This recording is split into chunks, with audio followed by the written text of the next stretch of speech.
14ই August রাত 11:59 পথে নামবেন মেয়েরা। কলকাতা থেকে দার্জিলিং, বীরভূম থেকে মালদা মধ্যরাতে প্রতিবাদের ঢেউ উঠবে। স্বাধীনতা দিবসের প্রাক্কালে শত শত নারী কণ্ঠ অন্যায়ের বিরুদ্ধে গর্জে উঠবে। বারবার শুনতে হয় রাতে বাইরে থাকা মেয়েদের জন্য একেবারেই নিরাপদ নয়।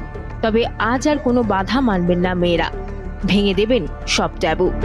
আজকের রাতটা মেয়েদের। আর.জি. করের ঘটনার প্রতিবাদে রাজ্যের বিভিন্ন প্রান্তে গড়ে উঠবে জমায়েত।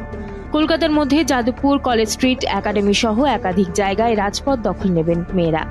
রাতের বেলায় যাতে যাতায়াতে কোনো সমস্যা না হয় তার জন্য সারা রাত রাস্তায় থাকবে অ্যাপ ক্যাব।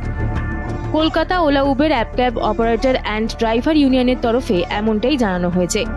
এদিকে কলকাতার একটি বাস সংগঠনও রাতে ফ্রিতে পরিষেবা দেবে বলে জানা গিয়েছে। OLA Uber app cab operator and driver ইউনিয়নের তরফে জানানো হয়েছে, আর.জি. কর ঘটনার প্রতিবাদে মধ্যরাতে রাস্তায় নামবেন মেয়েরা, প্রতিবাদে সামিল হবেন তারা। এদিকে রাতের বেলায় বাস, মেট্রো কার্যত পাওয়া যাবে না, তাই তাদের সংগঠনের তরফে সিদ্ধান্ত নেওয়া হয়েছে পরিষেবা দেওয়ার জন্য রাতে তাদের চালকরা রাস্তায় থাকবে। আন্দোলনকে সফল করার জন্য তাদের যেটুকু করণীয় তারা তা করার চেষ্টা করবেন। আর.জি. করের নৃশংস ঘটনার প্রতিবাদে আজ সারা রাত রাস্তার দখল নেবে জনতা। কলকাতার আর.জি. কর হসপিটাল চত্বর থেকে শুরু করে বিভিন্ন জায়গায়, রাজ্যের বিভিন্ন জায়গায় ব্যাপক মানুষ আন্দোলনে সামিল হবে। রাত্রে বাস, মেট্রো পাওয়া অসুবিধা থাকবে না কার্যত। সরকার চাইছে যে পরিবহনটাকে কিছুটা শিথিল করে রাখতে।